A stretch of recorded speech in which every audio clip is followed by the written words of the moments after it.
Hello friends, welcome back on the YouTube platform अंग्रेजी academy.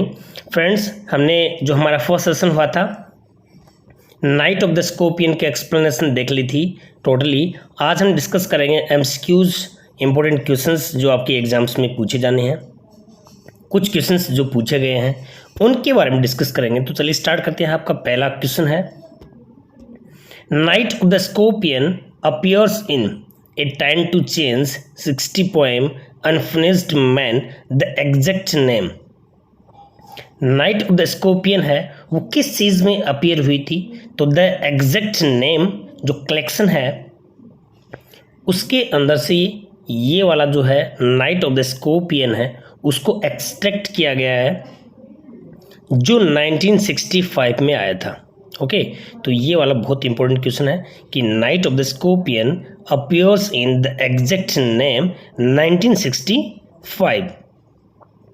A time to change 1952 में आया था, 60 poems 1953 में, द अनफिनिश्ड मैन 1960 में आया था। ये भी थोड़ा ध्यान रखना है।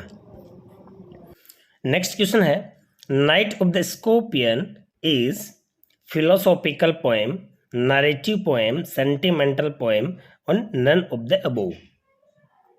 मैंने आपको डिस्कशन किया था हमने हमारे फर्स्ट सेशन में, इस पोएम के अंदर जो पोइट है वो अपनी बात को नरेट करता है, अपनी बात को बताता है, एक इंसिडेंट को बताता है जो उसके बचपन में हैपन हुई थी। तो वो नरेट करता है, इसका मतलब वह नरेटिव पोएम होगी। तो the right answer is B, a narrative poem. Next, night of the scorpion was written in blank verse, free verse, formal verse and none of the above. जैसा कि हमने डिस्कशन कर चुके हैं, फ्री वर्स में, free verse means इसमें ना कोई मीटर है, ना कोई इसमें राइमिंग स्कीम है, लाइनें कोई छोटी हैं कोई बड़ी हैं, कोई स्टेंजा 6 लाइन का है, कोई स्टेंजा 4 लाइन का है। It means everything is free. तो यहाँ ये क्या हो गया? फ्री वर्स हो गया ये। The next one is when Nissim Ezekiel got Sahitya Akademi award. उसको साहित्य अकेडमी अवार्ड कब मिला था? याद रखना 1985 में कमला दास को मिला था, 71 में मुल्क राज आनंद को मिला था और 1983 के अंदर नेज़िम स्किल को मिला था। ओके, याद रखना इसको। C option is the right answer. Who was stung by a scorpion. Scorpion के द्वारा कौन काट लिया गया? तो यहाँ आएगा राइट आंसर मदर है। मदर को स्कॉर्पियन के द्वारा काट लिया गया उसको। Next one is what had driven the scorpion to the poet's home where his mother was stung. तो किस चीज ने स्कॉर्पियन को पोएट के घर में आने को मजबूर कर दिया? तो इसका राइट आंसर है 10 आवर्स ऑफ स्टडी रेंस। लगातार 10 घंटे की जो बारिश थी उस वजह से क्या हो गए थे, सारे कीड़े मकोड़े उनके घर आ गए थे, यानी कि बाहर निकल आए थे। ऐसे में जो एक वो बिच्छू था वो भी क्या हो गया था, उनके घर में प्रवेश कर लिया था। ओके, तो वो रीजन क्या था उसका? 10 आवर्स ऑफ स्टडी रेंस। तो the right answer is A. Where did the scorpion hide during the rain. Rain के दौरान वो जो स्कॉर्पियन था वो कहाँ पर हाइड हो गया था, अपने आप को कहाँ छुपा लिया था? In sacks of rice, behind sacks of rice, beneath. The right answer is C. वो उस चावल का जो बोरा था उसके नीचे उसने अपने आप को छुपा लिया था। The right answer is C. What risk the scorpion took after parting with his poison. अपना जो जहर है वो छोड़ने के बाद उसने, स्कॉर्पियन ने क्या रिस्क ली थी? ही रेज द रेन अगेन। उसको पता चल गया कि यहाँ रहना ठीक नहीं है, तो वापस रेन में यानी कि बाहर चले जाने का उसने रिस्क लिया था। तो the right answer is C. The peasant came like, किसके समान? यानी इसके अंदर लाइक जो वर्ड है वो एक सिमिली बताता है। तो पजेंट है, उनकी तुलना किससे की गई है यहाँ पर, जो किसान है। ए बैंड ऑफ म्यूजिशियन, सभी क्या है, कलेक्टिव नाउन है यहाँ पे।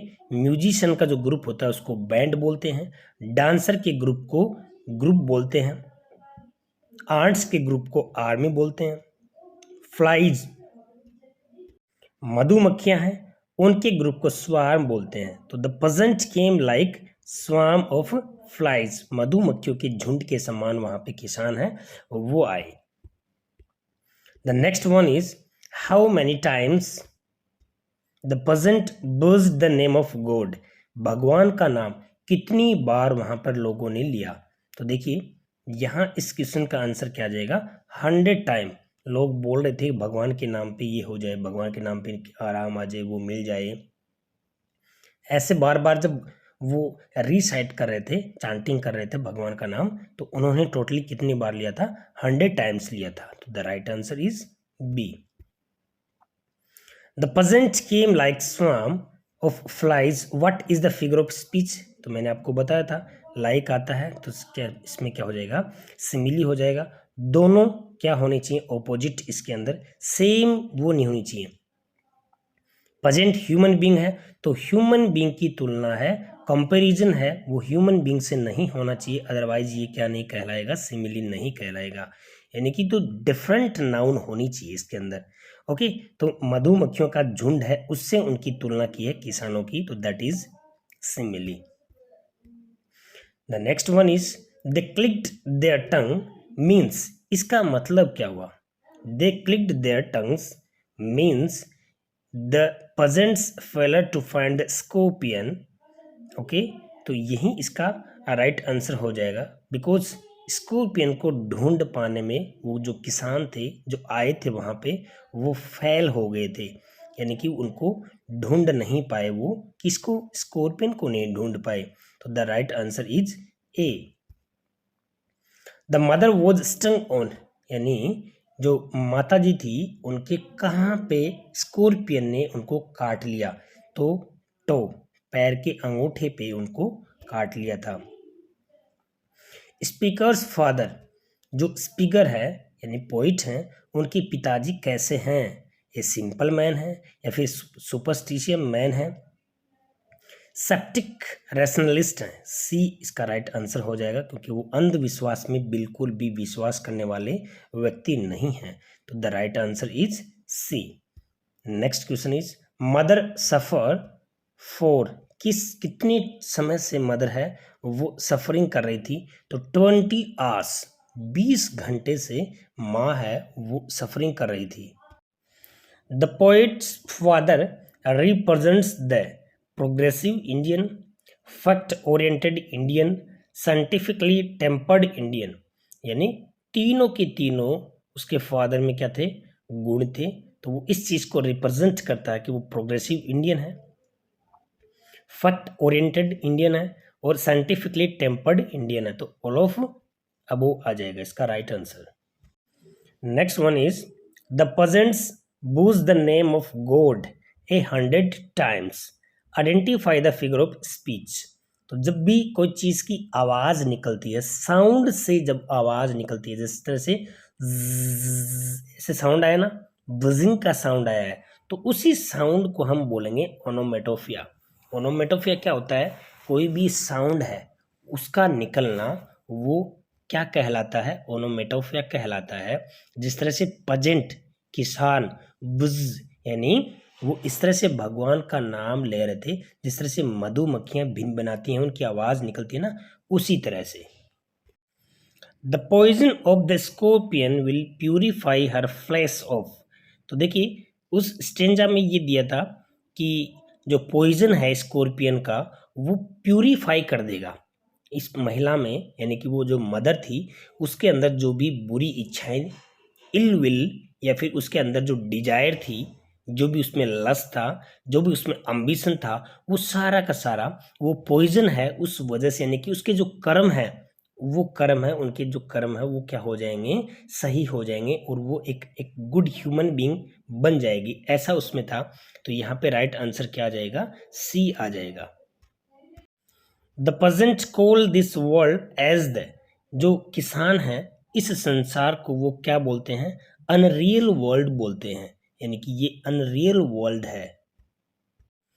The peasant used candles and lanterns, लालटन और कैंडल का यूज करते हैं, किस वजह से, to light up the hut, to search for the scorpion, तो वो किस चीज को ढूंढने के लिए, स्कॉर्पियन को ढूंढने के लिए पजेंट हैं, किसान हैं, वो कैंडल और लालटन दोनों को यूज कर रहे हैं उसको स्कॉर्पियन को ढूंढने के लिए, बट वो क्या है, उसको ढूंढ नहीं पाते हैं।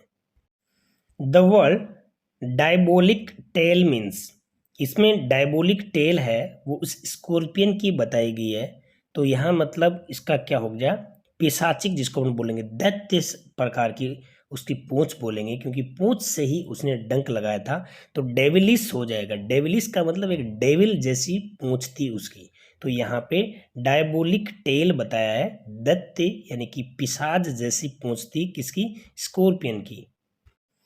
According to the poet the villagers were, poet के अकॉर्डिंग जो विलेजर्स थे वो सुपरस्टिशियस थे, ऑर्थोडॉक्स थे, रिचुअल बाउंड पीपल थे, यानी अंधविश्वासी, परंपरागत जो चीज़ें होती हैं उसमें विश्वास करने वाले वो लोग थे, तो इसका राइट आंसर हो गया all of the above.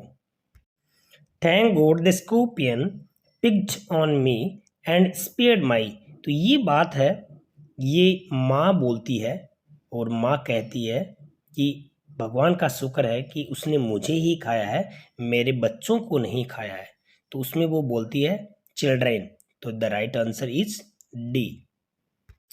Who perform rituals with an incantation to tame the poison, किस आदमी ने परफॉर्म किया था, यानी ए होली मैन, वहाँ पे एक साधु, और वो पूरे ही मंत्र, पूरे ही रीति रिवाज से वो परफॉर्म किया था उस पॉइजन को कम करने का, उस पॉइजन को दूर करने का।